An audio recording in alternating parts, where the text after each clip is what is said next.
عليكم ورحمة الله وبركاته. بسم الله العظيم القدرة والشان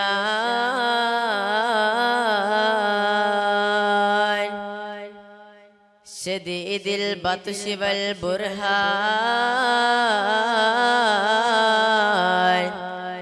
حافظ الدين والقرآن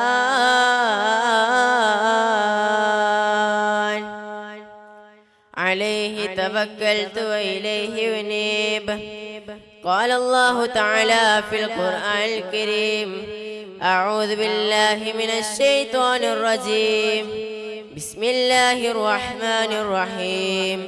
إن الله مع الصابرين. وقال النبي صلى الله عليه وسلم: إنما الصبر عند الصدمة الأولى. ഏറ്റവും ബഹുമാനാദരവുകൾ നിറഞ്ഞ ഉസ്താദുമാരെ, സ്നേഹം നിറഞ്ഞ സത്യവിശ്വാസികളെ, അല്ലാഹു നമ്മുടെ സദസ്സ് സ്വീകരിക്കട്ടെ. ആമുഖങ്ങളുടെ ആരവങ്ങളില്ലാതെ വിഷയം പറഞ്ഞു തുടങ്ങാനാണ് ഞാൻ ആഗ്രഹിക്കുന്നത്. നമ്മുടെ ജീവിതത്തിന്റെ ഏതൊരു സാഹചര്യത്തിലും അനിവാര്യമായി ഉണ്ടായിരിക്കേണ്ട ക്ഷമയുടെയും സഹനത്തിന്റെയും കൃത്യമായ മാതൃകകൾ വിശ്വാസിയുടെ ഹൃത്തടങ്ങളിൽ ഉണ്ടാകണമെന്ന കാര്യമാണ് ഞാൻ ഇവിടെ പറയാൻ ആഗ്രഹിക്കുന്നത്. നമ്മുടെ ജീവിതത്തിന്റെ ഏതൊരു സാഹചര്യത്തിലും പ്രയാസങ്ങളുടെയും പ്രതിസന്ധികളുടെയും അഗ്നിപർവ്വങ്ങൾ കടന്നു വരുമ്പോഴും ഹൃദയം അറിഞ്ഞ് ക്ഷമിക്കാനുള്ള മനസ്സ് നമുക്ക് എല്ലാവർക്കും ഉണ്ടാവണം. അവസാന നിമിഷം ജീവിതത്തോട് പോരാടുമ്പോഴും പ്രപഞ്ച സൃഷ്ടാവായ റബ്ബിലേക്കെല്ലാം സമർപ്പിച്ച് നമ്മിലേക്ക് വരുന്ന എല്ലാ പ്രതിസന്ധികളും അതിജയിക്കാനും സഹിച്ചു പിടിച്ചു നിൽക്കാനും നമുക്ക് സാധ്യമാവണം. നമ്മൾ ജീവിക്കുന്ന ഈ പുതിയ കാലത്ത് ഏറ്റവും പ്രയാസകരമായ അനുഭവം എന്ന് പറയുന്നത് ചെറുപ്രായത്തിൽ തന്നെ വീട്ടിൽ നിന്നും അതുപോലെ തന്നെ സമൂഹത്തിൽ നിന്നും നേരിടുന്ന ശകാരങ്ങളും ഉപദേശങ്ങളും സ്വീകരിക്കാൻ കഴിയാതെ, അല്ലെങ്കിൽ പൊതുമണ്ഡലങ്ങളിൽ നിന്ന് നേരിടുന്ന പ്രയാസങ്ങൾ സഹിക്കാൻ കഴിയാതെ ആത്മഹത്യ വർദ്ധിച്ചു വരുന്നൊരു കാലത്താണ്. ഇവിടെയാണ് ക്ഷമയുടെയും സഹനത്തിന്റെയും മഹത്വം നമ്മൾ തിരിച്ചറിയേണ്ടത്. നഊദു ബില്ലാഹ്, അല്ലാഹു നമ്മെ കാത്തു രക്ഷിക്കുമാറാവട്ടെ.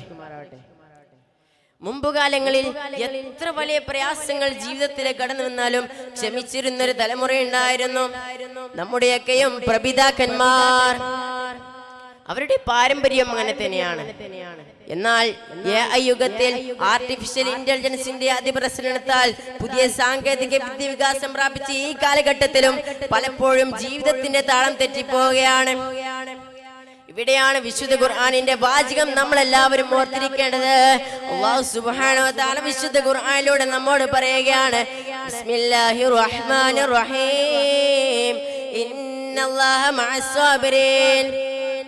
അല്ലാഹു സുബ്ഹാനഹു വ തആല പറയുകയാണ്, ഇന്നല്ലാഹ, തീർച്ചയായും അല്ലാഹു മഅസ് സാബിരീൻ, ക്ഷമിക്കുന്നവരോടൊപ്പമാണ്. അല്ലാഹുവിന്റെ മഅയ്യത്ത് നമുക്ക് ലഭിക്കണമെങ്കിൽ നമ്മൾ ക്ഷമയുള്ളവരാകണം. ഏത് പ്രതിസന്ധിയിലും പാറ പോലെ ഉറച്ചു നിൽക്കാൻ കഴിവുള്ള ധൈര്യമുള്ളവരായി നമ്മൾ മാറണം.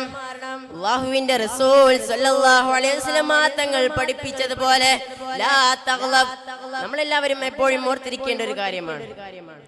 ലാ തഗ്ലബ്, നീ കോപിക്കരുത് സഹോദരാ, നീ കോപിക്കരുത്. കോപമുണ്ടാകുമ്പോൾ ജീവിതത്തിൽ ഒരുപാട് പ്രശ്നങ്ങൾ ഉണ്ടാകുന്നതാണ്. അനിയന്ത്രിതമായ കോപം നമ്മെ പല അപരാധങ്ങളിലേക്കും കൊണ്ടു ചെന്നെത്തിക്കുന്നതാണ്. അതിന്റെ നിരന്തരമായ ഉദാഹരണങ്ങളും ചിത്രങ്ങളും കഴിഞ്ഞ കാലങ്ങളിൽ നമ്മൾ പലയിടങ്ങളിലായി കണ്ടതാണ്.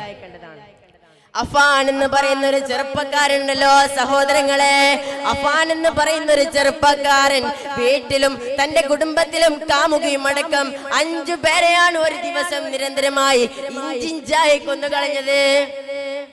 ചുറ്റിക കൊണ്ട് തലക്കടിച്ച് കൊല്ലുമ്പോഴും അവന്റെ മനസ്സിലൊരു ചാഞ്ചാട്ടം ഉണ്ടായിരുന്നില്ല. ഈ രൂപത്തിലേക്ക് മനുഷ്യൻ എത്തിച്ചേരുന്നത് ക്ഷമിക്കാനുള്ള മനസ്സില്ലാതാകുമ്പോഴാണ്. സ്വന്തം ജന്മം നൽകിയ ഉമ്മയെ ദ്രോഹിക്കുന്ന തരത്തിലേക്ക് ആ ഉമ്മയുടെ തലയിലേക്ക് ചുറ്റ കൊണ്ട് ആഞ്ഞടിക്കുമ്പോഴും അവന്റെ മനസ്സിലൊരു ചാഞ്ചാട്ടം തോന്നാത്തത് ഹൃദയത്തിൽ ക്ഷമയുടെ കണിക പോലും ഇല്ലാത്തത് കൊണ്ടാണ്. അതിനാണ് അല്ലാഹുവിന്റെ റസൂൽ സ്വല്ലല്ലാഹു അലൈഹി വസല്ലം തങ്ങൾ നമ്മെ പഠിപ്പിച്ചത്: ക്ഷമ എന്നത് ആദ്യ ശ്രമത്തിൽ തന്നെ ആയിരിക്കണം, ആദ്യ സമയത്ത് തന്നെ ആയിരിക്കണം. എത്ര വലിയ പ്രയാസങ്ങൾ നമ്മുടെ ജീവിതത്തിലേക്ക് കടന്നു വരുമ്പോഴും ആദ്യം തന്നെ നമുക്ക് ക്ഷമിക്കാൻ സാധിക്കണം. അവിടെയാണ് നമ്മുടെ ജീവിതത്തിൽ ഉന്നതമായ വിജയം ഉണ്ടാകുന്നത്. ആരാണ് നമുക്ക് ക്ഷമ കാണിച്ചു തന്നത്? ആരാണ് നമുക്ക് ക്ഷമ കാണിച്ചു തന്നത്? നമ്മുടെ നേതാവായ ലോകത്തിൻ മുത്തേ നബി മുഹമ്മദ് മുസ്തഫ സല്ലല്ലാഹു അലൈഹി വസല്ലം തങ്ങളാണ്. നബി സല്ലല്ലാഹു അലൈഹി വസല്ലം തങ്ങളുടെ ജീവിതം എത്രമാത്രം ക്ഷമാപരമായിരുന്നു എന്ന് നിങ്ങൾ എപ്പോഴെങ്കിലും ചിന്തിച്ചിട്ടുണ്ടോ? ഹബീബ് തങ്ങൾ ത്വായിഫിന്റെ മണ്ണിലേക്ക് കടന്നു പോയപ്പോ 4 ഭാഗത്തു നിന്നും കുട്ടികൾ വരെ കല്ലെറിഞ്ഞപ്പോ ഹബീബിന്റെ കാലിൽ നിന്നും രക്തം ധാരധാരയായി ഒഴുകിയപ്പോ ആ നിമിഷം മഹാനായ റൂഹുൽ അമീൻ ജിബ്രീൽ അലൈഹിസ്സലാം എന്ന് കൊണ്ട് ചോദിക്കുകയാ, യാ റസൂലല്ലാഹ്, അല്ലാഹുവിന്റെ തിരുദൂതരെ, ആ കാണുന്ന 2 പർവ്വതങ്ങൾക്കിടയിൽ ഈ സമുദായത്തെ ഞെരിച്ചമർത്തി നശിപ്പിക്കട്ടെയോ? ഇത് ചോദിച്ച ജിബ്രീൽ അലൈഹിസ്സലാമിനോട് ഹബീബ് തങ്ങൾ പറഞ്ഞ മറുപടി എന്താ സഹോദരങ്ങളെ? അരുതേ, അങ്ങനെ ആ സമുദായത്തെ നശിപ്പിക്കരുത്, അവർ അറിവില്ലാത്തവരാണ് എന്നാണ് ഹബീബായ മുത്ത് മുഹമ്മദ് മുസ്തഫ സല്ലല്ലാഹു അലൈഹി വസല്ലം തങ്ങൾ മറുപടി പറഞ്ഞത്. എത്ര മനോഹരമായ ക്ഷമയാണിത്! ഈ രൂപത്തിലേക്ക് നമ്മുടെ ജീവിതവും മാറണമെങ്കിൽ ആ ഒരു സുന്ദരമായ മാതൃകയെ ഫോളോ ചെയ്യേണ്ടതുണ്ട്. അപ്പോഴാണ് നമ്മുടെ ജീവിതവും മനോഹരമാകുന്നത്. ഞാൻ നീട്ടിക്കൊണ്ടുപോകുന്നില്ല. എന്റെ പ്രിയമുള്ളവരെ, പ്രപഞ്ച സൃഷ്ടാവായ റബ്ബിലേക്കെല്ലാം സമർപ്പിച്ച് നമ്മിലേക്ക് വരുന്ന എല്ലാ പ്രതിസന്ധികളും അതിജയിക്കാനും സഹിച്ചു പിടിച്ച് നിൽക്കാനും നമുക്ക് സാധ്യമാവണം. അവിടെയാണ് നമ്മുടെ ജീവിതത്തിൽ സംസ്കാര സമ്പന്നമായ ഒരു ജീവിതം ഉണ്ടാകുന്നത്.